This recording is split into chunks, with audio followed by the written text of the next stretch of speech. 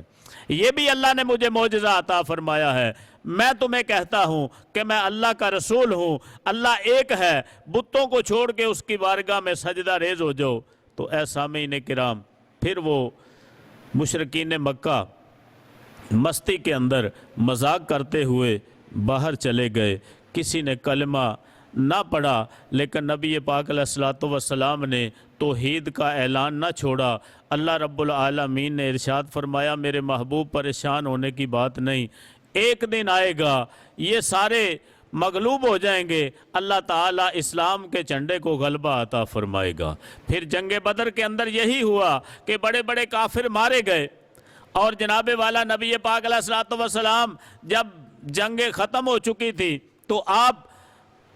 صحابہ کرام کو ساتھ لے کر ان کی لاشوں کے اوپر جا رہے تھے، تو نبی پاک علیہ الصلوۃ والسلام نے دیکھا کہ ادھر جناب والا فلاں کافر مرا ہوا ہے، ادھر فلاں کافر مرا ہوا ہے۔ حضور علیہ الصلوۃ والسلام کے ہاتھ میں چھوٹی سی چھڑی تھی، آپ ان میتوں کو لگاتے تو فرماتے کہ میں تمہیں کہتا نہیں تھا ایک دن اللہ تعالیٰ تم پہ مجھے غلبہ عطا فرمائے گا۔ آج دیکھ رہے ہو کہ مجھے اللہ تعالیٰ نے عزت عطا فرمائی ہے، غلبہ عطا فرمایا ہے۔ تو سامعین کرام، صحابہ کرام نے عرض کی، یا رسول اللہ صلی اللہ علیہ وسلم، یہ تو مر گئے ہیں، کیا بات سنتے ہیں؟ حضور علیہ الصلوۃ والسلام نے فرمایا، زندوں سے زیادہ سنتے ہیں، بول نہیں سکتے، زندوں سے زیادہ سنتے ہیں، بول نہیں سکتے، سماعت تیز ہو گئی ہے، تو یہ میری بات کو سمجھ رہے ہیں اور شرمندہ ہو رہے ہیں کہ کاش ہم حضور علیہ الصلوۃ والسلام کی بات کو مان جاتے۔ تو اے میرے پیارے بھائیوں، جو مان گئے وہ دنیا آخرت میں عزت پا گئے، جو مان گئے وہ دنیا آخرت میں عزت پا گئے۔ جنہوں نے مانا، کوئی صدیق بن گیا، کوئی فاروق اعظم بن گیا، کوئی عثمان غنی بن گیا، کوئی مولا علی بن گیا، اور حضور علیہ الصلوۃ والسلام نے ان کے لیے جنت دنیا میں رہتے ہوئے جنت کی بشارتیں دیں۔ اگر کسی نے زندہ کو دیکھنا جنتی کو، میرے صدیق اکبر کو دیکھ لو۔ اگر کسی نے جناب والا زندہ جنتی کو دیکھنا ہے، میرے فاروق اعظم کو دیکھ لو۔ اگر کسی نے جنتی کو دیکھنا ہے تو میرے عثمان غنی کو دیکھ لو۔ اگر کسی نے جنتی کو دیکھنا ہے، مولا علی کو دیکھ لو۔ تو پیارے بھائیوں، یہ سب ماننے کی باتیں تھیں، جن نے مان لیا وہ دنیا آخرت میں عزتیں پا گئے۔ آج سب کو یہی پیغام ہے سامعین کرام کہ اللہ اس کے رسول کے حکم کو مان لو، اپنی زندگی کو اللہ اس کے رسول کے حکم کے مطابق ڈالنے کی کوشش کرو، دنیا آخرت میں اللہ تعالی ہمیں عزتیں عطا فرمائے گا۔ دعا ہے اللہ تعالیٰ سے کہ ہمیں عمل کی توفیق عطا فرمائے۔ وما علینا الا البلاغ المبین۔